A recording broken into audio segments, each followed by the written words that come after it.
After Joseph and his brothers died, the population of Israelites living in Egypt exploded. It grew so large that the new Pharaoh was fearful that they would form an army against Egypt.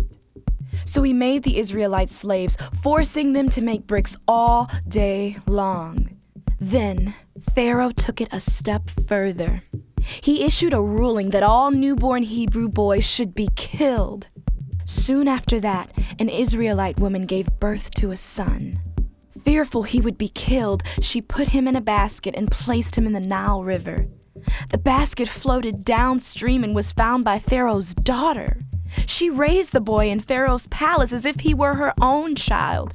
She named him Moses. Years later, Moses saw an Egyptian beating an Israelite slave. Moses became angry and murdered the Egyptian. Fearing for his own life, Moses fled into the wilderness where he became a shepherd. One day while he was tending his flock, he saw something incredible. A bush that was engulfed in flames but was not burning up. Then Moses heard God's voice coming from the bush. God had seen the suffering of the Israelites and wanted Moses to lead the people out of Egypt. So Moses went back to Egypt and met with Pharaoh. He asked that the Israelites be given a short break from their labor to hold a festival to worship God. Pharaoh not only denied the request, but made the Israelites work even more difficult to punish them. But this was just the beginning. To prove that God was on Israel's side, God brought great disasters called plagues on Egypt.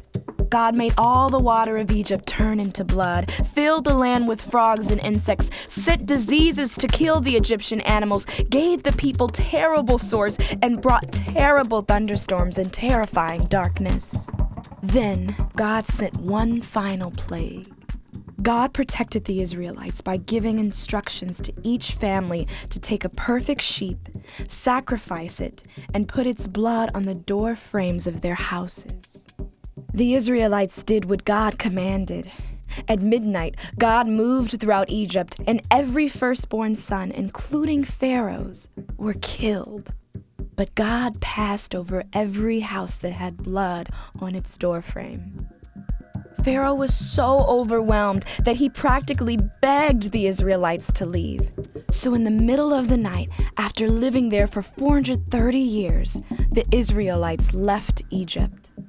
However, Pharaoh once again changed his mind and sent his armies after the Israelites. They chased them for miles until finally they trapped the Israelites at the edge of the Red Sea. But God instructed Moses to strike the water with his walking stick. When he did, a strong wind blew across the sea, creating dry land for the Israelites to walk across. After they reached the other side, God caused the water to crash back down, drowning all of the Egyptians who were following close behind. The Israelites journeyed far away from Egypt. Along the way, God took care of them, giving them quail in the evenings and flaky bread called manna in the mornings. Many times the Israelites complained about their living conditions, but Moses would remind them of God's goodness and continue to lead them toward the land God had promised them.